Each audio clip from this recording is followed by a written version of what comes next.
programme vous est offert par Illico Cash.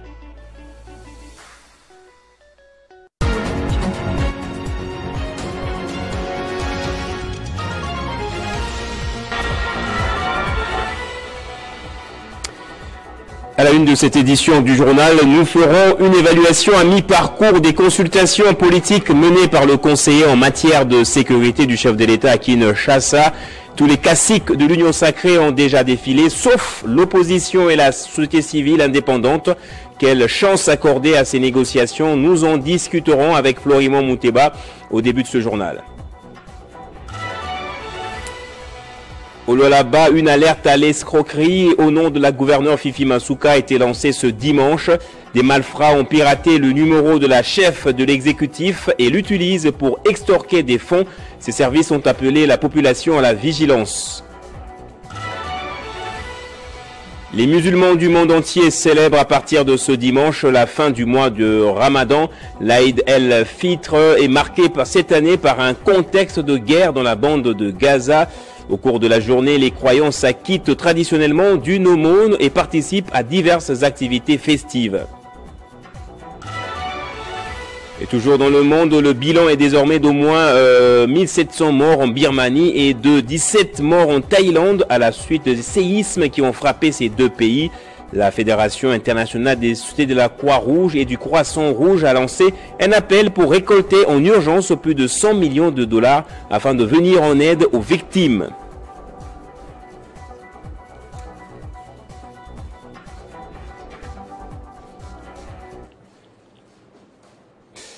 Bonsoir à tous et bienvenue dans ce journal. Les consultations politiques ont débuté officiellement lundi dans l'objectif d'aboutir à la formation d'un gouvernement d'union nationale. Le bal a été ouvert par la première ministre et les chefs des autres institutions. Ensuite, les partis et groupements de l'Union sacrée de la nation ont été consultés. Toutefois, l'opposition et la société civile indépendante n'ont pas encore pris part à ces pourparlers. Nous en parlons au téléphone, comme je l'avais dit, avec Florimond Mouteba. Il est président de l'ODEP, une organisation de la société civile. Bonsoir, Monsieur Mouteba. Quelle chance accordez-vous à ces consultations politiques, sachant qu'elles sont boycottées par une bonne partie de l'opposition? Qu'est-ce qu'on peut attendre de telles consultations? C'est-à-dire que quand nous regardons l'importance d'un tel acte, c'est-à-dire nous sommes en face de nous avec l'impérialisme d'un côté, nous avons aussi leur valet, leur laquais africain, comme le Rwanda. Nous avons nos propres traîtres comme Nanga qui sont en face.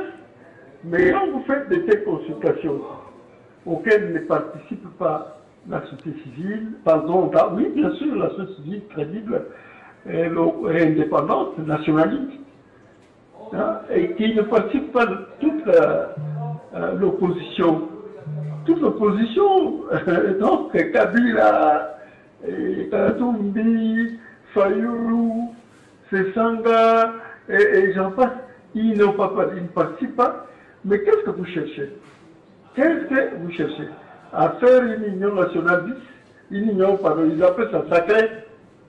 On veut faire une union sacrée bis, c'est ça? Non, je pense que le président n'a pas compris l'importance de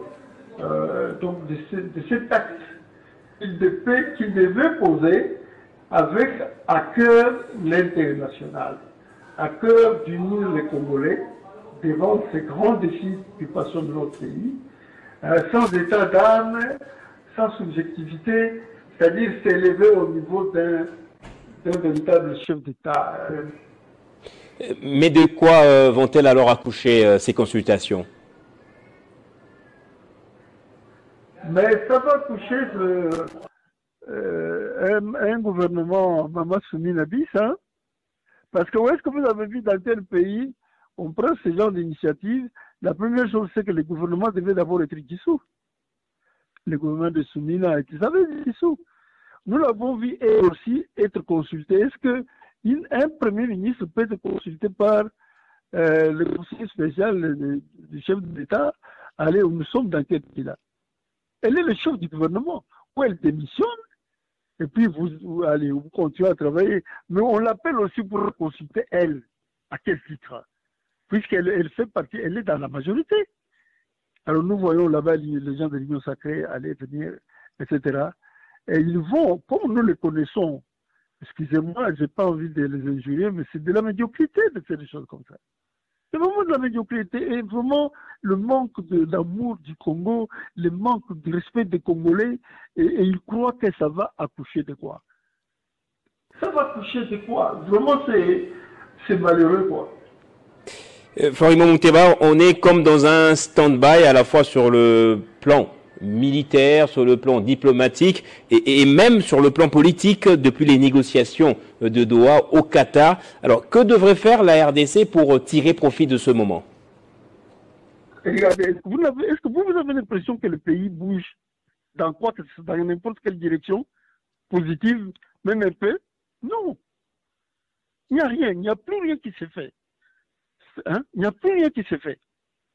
Et donc, à ce moment-là, il y a des moments où on doit prendre conscience qu'on n'est plus utile, on n'est plus à la hauteur et qu'il faut quitter. Moi, je pense que la chose la plus intelligente que le président Félix Tshisekedi doit faire aujourd'hui, c'est de démissionner même aujourd'hui même. De démissionner parce que qu'est-ce qu'il va faire avec... Aujourd'hui, il va aller négocier à Doha. À Doha, il est allé négocier quoi? Je ne vois pas ce que la démission du président de la République résoudrait. Et pour terminer, Florent Munteba, que pourriez-vous dire alors à Eberon Kolongele qui mène ces consultations? Il n'est pas, comment dirais-je, c'est pas lui qui devrait faire ça. Il n'est pas légitime, c'est pas lui qui doit faire ça d'abord. On devrait d'abord mettre le gouvernement, n'est-ce pas? Ensuite, on aura le temps d'abord peut-être faire d'abord un dialogue d'abord avec toute la politique, la société civile qui est du côté de 26, 24 donc provinces ici qui sont tellement... Parce que nous oublions que le Kivu, le Sud Kivu et le Nord Kivu, c'est 2 provinces. Nous avons encore 24 provinces qui sont là. Et la ville de Kinshasa qui est là, n'est-ce pas? Donc on peut aussi commencer par d'abord un dialogue de ce côté ici, et puis voir après comment, qu'est-ce qu'il faut faire avec l'ennemi, et ainsi de suite. Donc il faut qu'il quitte, même si c'est Samblo Condé qui va assurer l'intérim, il est encore mieux que s'il lui était là. Et toujours au sujet des consultations politiques, le regroupement politique Alliance pour la réforme de la République, A2R, dirigé par la députée nationale honoraire Henriette Ouamou, a répondu à l'invitation du conseiller spécial du chef de l'État en matière de sécurité, Eberon Kolongele. L'A2R a recommandé la mise en place d'un gouvernement capable de relever les défis majeurs, notamment sur le plan sécuritaire, en vue d'une paix durable. Nous sommes venus répondre à l'invitation du conseiller spécial en matière de sécurité par rapport aux problèmes de l'heure. Vous savez que le pays va très mal, nous sommes attaqués de partout. On a voulu échanger avec le conseiller spécial et son équipe pour proposer des solutions par rapport aux négociations politiques qui vont donner lieu à un gouvernement d'union nationale. Et nous, particulièrement l'A2R, l'objectif primordial, c'est de pouvoir avoir la paix dans notre pays. Parce que notre pays est agressé et nous voulons cette paix-là. Nous voulons que la sécurité revienne dans notre pays et aussi dans les régions des Grands Lacs. En fait, nous avons proposé au conseiller spécial qui est un gouvernement de combat, un gouvernement spécial qui va justement trouver les solutions par rapport à tous ces problèmes que nous vivons ici en RDC. Nous voyons des morts tous les jours. Et c'est comme si c'était un fait banal qui se passe dans un autre pays. Mais c'est en RDC que nous voyons mourir nos frères et nos sœurs. Et nous ne pouvons pas baisser les bras. Non, ce sont nos frères qui sont en train de mourir. Et c'est pour cela que nous, l'A2R, le regroupement de l'Alliance pour la réforme de la République, nous avons dit que ça doit cesser. C'est ainsi que nous sommes venus échanger avec le conseiller spécial et nous lui avons dit que nous étions là, prêts à accompagner le chef de l'État, M. Félix-Antoine Tshisekedi, dans ce combat. Le conseiller spécial nous a posé la question de savoir, par rapport aux tailles de gouvernement, nous avons dit qu'il fallait plutôt un gouvernement qui allait répondre aux problèmes du pays, pas un gouvernement éléphantesque pour répondre aux problèmes de ventre de certains. Et en même temps, nous lui avons aussi félicité parce qu'il a été nommé récemment. Dans la province du Lualaba, une campagne de sensibilisation contre la corruption et pour la promotion du patriotisme a rassemblé plus de 2000 jeunes ce samedi. La gouverneure du Lualaba, qui a ouvert ses assises, a souligné l'importance de cette initiative pour éradiquer la corruption et favoriser le développement économique. Organisé par l'Inspection générale des finances et le ministère de la Jeunesse et de l'éveil patriotique, cet événement a permis à Noéla Ayegana Gato et à Jules Alinguete de sensibiliser la jeunesse à la lutte contre les antivaleurs, dont la corruption. Le grand chapiteau de Kolosi n'a pu contenir la foule des jeunes Lualabais mobilisés par la gouverneure de province pour répondre à l'invitation de la ministre de la Jeunesse et de l'inspecteur général de finances, chef de service. La joie était immense sur tous les visages à l'arrivée de la femme qui transforme avec ingéniosité le Lualaba. Les délégations des étudiants de l'université de Kolosi, des instituts supérieurs, des écoles et d'autres structures venues de 5 territoires de la province.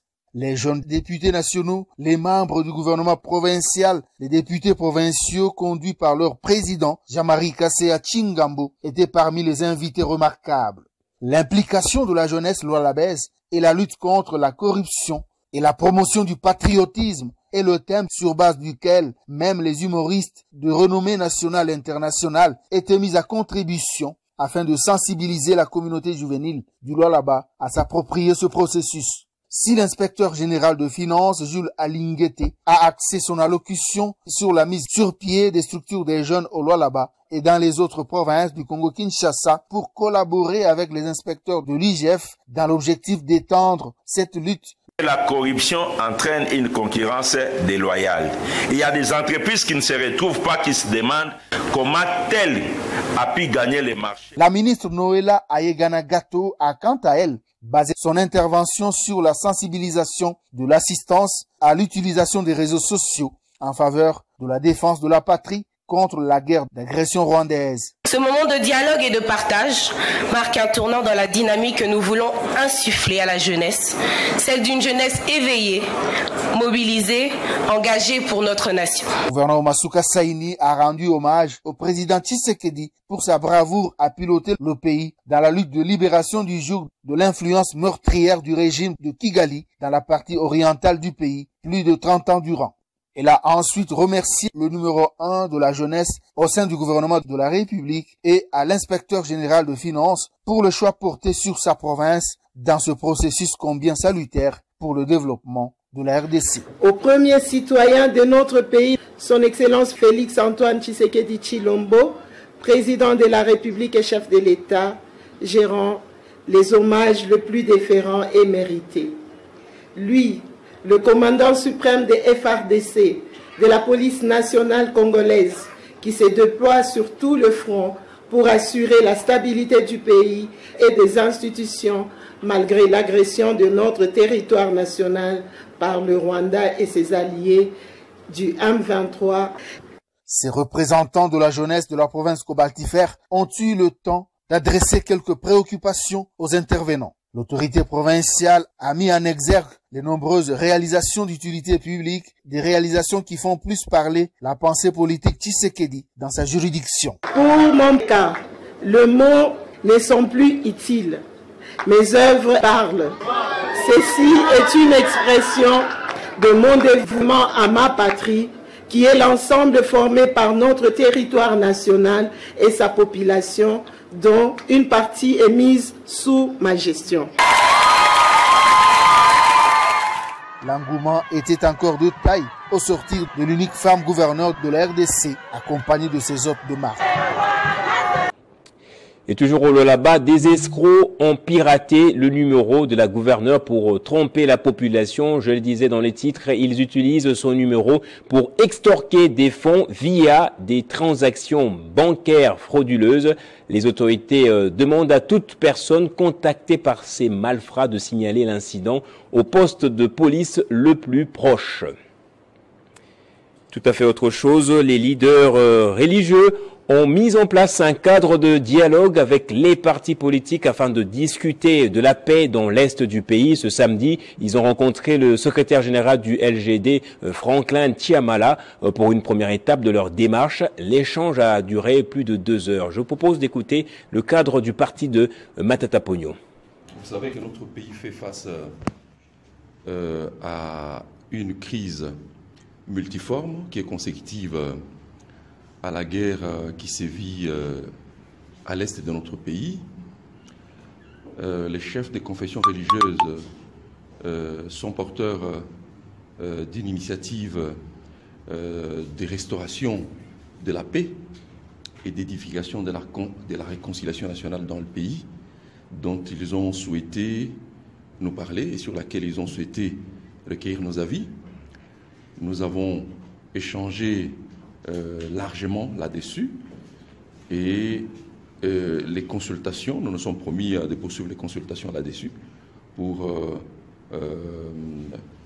aller vers la paix que tout le monde attend et une paix sans laquelle les développements auxquels notre peuple aspire n'est pas possible. Nous avons échangé de l'initiative de restauration de la paix dans les pays dont ils sont porteurs. Ils sont porteurs d'un projet, d'une initiative dont ils nous ont fait part. C'est une initiative au-delà de la paix qui se propose de travailler sur le volet de l'édification de la réconciliation nationale également. C'est une initiative dense que nous nous sommes promus de mûrir et sur laquelle nous avons convenu de nous rencontrer encore pour l'approfondir et pour convenir des choses concrètes qui devront être faites à l'avenir. La décision du ministre de la Justice d'imposer un permis de culte aux églises de réveil continue de susciter des réactions. Le pasteur et homme politique Godempoï conteste cette mesure, affirmant que la loi de 2001 sur les ASBL ne prévoit nullement un permis de culte comme condition d'ouverture d'un lieu de culte. Je remercie d'abord son Excellence le Mineta pour le grand travail qu'il a bas dans le secteur relatif à la justice. Je voulais cependant préciser ici que la loi des ASBL de 2001 ne prévoit nullement le permis de culte comme autorisation pour fonctionner. La deuxième précision topique, c'est que les droits budgétaires congolais ne prévoient nullement une taxe relative au permis de culte. J'ai eu l'avantage d'échanger avec son Excellence le Mineta en charge de la justice, qui est un brillant avocat. Il m'a expliqué qu'il n'avait envoyé personne pour tronçonner les églises. C'est pour dire ceci, que nous, l'Église, nous n'accepterons rien qui sort de la loi. Toutes les initiatives louables, nous demandons au gouvernement de respecter la procédure en passant par le Parlement, car un État de droit, c'est celui qui tient également compte de l'État du droit. En attendant, je demande aux églises d'être calmes, de prier calmement et de ne débourser aucun franc pour un certain permis de culte. Toutefois, les arrangements internes des confessions religieuses n'engagent nullement les ministres avec qui j'ai eu des échanges suffisamment cordiaux hier. Pour le reste, je félicite les ministres en charge de la justice. Et toujours en religion, la communauté musulmane du monde entier célèbre ce dimanche la fin du Ramadan. En RDC, cette journée a été marquée par la méditation et la prière en raison des atrocités subies par les Congolais dans l'est du pays. À Bunia, un appel à la prière pour le rétablissement de la paix a été lancé par un représentant légal musulman. Même exercice à Lubumbashi où El Haj Ousseini Ngoï a appelé à l'unité pour un Congo uni et sécurisé. Et à la veille de cette célébration, Samuel Mbemba Kabouya était au camp Luka où il a apporté une assistance en vivres et non-vivres à la communauté musulmane. C'était une occasion pour le vice-ministre de la Justice et en charge du contentieux international d'exprimer sa gratitude à cette communauté, à ses électeurs pour son soutien lors des législatives de 2023. À la veille de la fin du Ramadan, Samuel Mbemba Kabouya s'est rendu à Kanluka pour rencontrer la communauté musulmane locale. Respectueux des convictions religieuses de ses concitoyens et profondément reconnaissant du soutien apporté par les fidèles musulmans de ces quartiers lors des législatives du 20 décembre 2023, le vice-ministre de la Justice et du contentieux international a tenu à leur témoigner sa gratitude. Hello Ezali, dernier jour il y a Ramadan. Awa na Kanluka tozali na 13 mosquées. Alors, ba mosquée oyo ezali ba mosquée ya bandeko na ngai ba pona kosambela hala bazali batu pe basutenaka mosala na ngai ya politique. Ezalaka habitude pona biso que chaque fois soki likambo ezali to ya kokutana na bango lelo na yaki okutana bango kotika mwa cadeau pona bakoka ko clôturer Ramadan malamu na kombo ya Allah et prophète Mohammed. À cette occasion, il a offert un don important composé des sacs de riz, des sucres et des farines de maïs. Une enveloppe substantielle a également été remise à l'imam en charge afin de contribuer aux préparatifs liés à la fête de ce dimanche. Et on va faire à présent le point sur la situation en Birmanie et en Thaïlande après les séismes qui ont frappé ces deux pays. Les recherches se poursuivent pour tenter de trouver des survivants après justement cette catastrophe qui a fait plus de 1700 victimes selon un bilan provisoire désormais. L'OMS considère le séisme en Birmanie comme une urgence maximale et cherche des fonds supplémentaires. Décès aussi d'une femme enceinte extraite après une cinquantaine d'heures passées sous des décombres. La Croix-Rouge, je le disais, a lancé un appel pour recueillir plus de 100 millions de dollars alors que de nouvelles répliques du séisme ont été ressenties.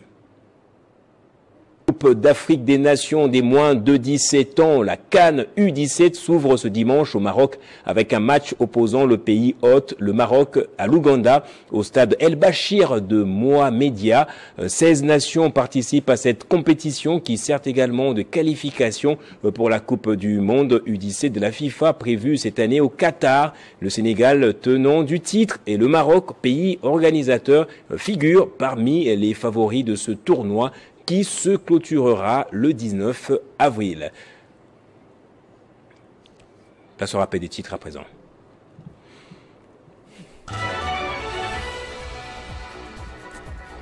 Nous avons fait dans ce journal l'évaluation à mi-parcours des consultations politiques menées par le conseiller en matière de sécurité du chef de l'État à Kinshasa, Florimond Mouteba de la société civile, à qui nous avons téléphoné, a affirmé que ces consultations ne vont aboutir qu'à un autre gouvernement de l'Union sacrée de la nation.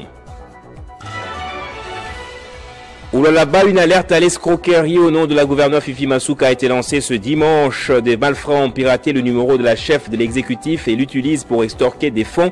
Ces services ont appelé la population à la vigilance. Les musulmans du monde entier célèbrent à partir de ce dimanche la fin du mois du Ramadan. L'Aïd el-Fitr est marqué cette année par un contexte de guerre dans la bande de Gaza à nouveau. Au cours de la journée, les croyants s'acquittent traditionnellement d'une aumône et participent à diverses activités festives. Le bilan est désormais d'au moins 1700 morts en Birmanie et 17 morts en Thaïlande à la suite des séismes qui ont frappé ces deux pays. La Fédération internationale des sociétés de la Croix-Rouge et du Croissant Rouge a lancé un appel pour récolter en urgence plus de 100 millions de dollars afin de venir en aide aux victimes. Et c'est par ici que se referme ce journal. Merci à vous tous de l'avoir suivi. L'actualité continue sur votre chaîne Télé 50.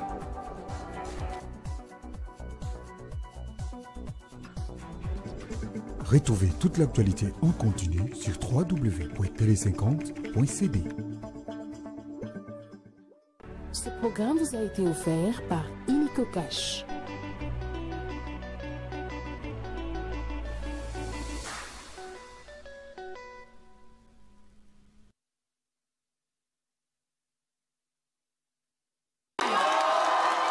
Le chapiteau de Kolwezi a refoulé du monde ce samedi 29 mars 2025. À l'intérieur comme à l'extérieur, pas moyen de se frayer un chemin. Étudiants, élèves et jeunes des mouvements associatifs ont été sensibilisés à la lutte contre la corruption et à la promotion du patriotisme. Le message de l'inspecteur général des finances, chef de service Jules Alingué-Tekei à la jeunesse du Lualaba est très potable. N'imitez pas certains de vos aînés, des brebis galeuses qui font de l'enrichissement personnel un mode de vie. Un patriote ne détourne jamais les fonds publics lesquels sont nécessaires pour le développement du pays. Comment arrive-t-il, ces brebis galeuses, à concilier leurs actes de prédation par rapport à leur engagement qu'ils prennent chaque jour en chantant l'hymne national au pays bien-aimé? Travaillons ensemble pour l'éclosion d'une génération de gestionnaires épris des valeurs éthiques. Pour un Congo meilleur, prospère et paisible, vous êtes appelés, vous jeunes, à défendre la mère patrie, héritage sacré de nos aïeux, et à dénoncer tous les actes de corruption qui entravent votre avenir. Devant toutes les autorités provinciales du Lualaba, notamment la gouverneure Fifi Masuka, et aux côtés de la ministre de la Jeunesse et Éveil Patriotique, avec qui ils organisent cette campagne sous le haut patronage du chef de l'État Félix-Antoine Tshisekedi Tshilombo, l'inspecteur général des finances, chef de service, apporte une solution afin d'endiguer les habitudes de corruption dans les milieux des jeunes. Le ministère de la Jeunesse et Éveil Patriotique et l'Inspection Générale des Finances ont convenu de mettre en place les cercles de jeunes engagés dans la lutte contre la corruption et la promotion de la bonne gouvernance. Ce cercle sera un espace de formation aux valeurs. Il sera pris en charge financièrement chaque mois et dirigé par un comité restreint composé de 5 personnes dans chaque province. L'inspecteur général des finances coordonnateur, Herman Ieleza, pour lier l'utile à l'agréable, a livré les missions et le rôle de l'IGF aux jeunes du Lualaba. Une joie immense pour la jeunesse lualabaise qui s'est portée solennellement garante du combat de l'IGF, celui de la lutte contre les antivaleurs dans la gestion publique. Cette jeunesse prend l'engagement de dénoncer tout acte de corruption via l'adresse communiquée par l'inspection générale des finances, contact@igf.gouv.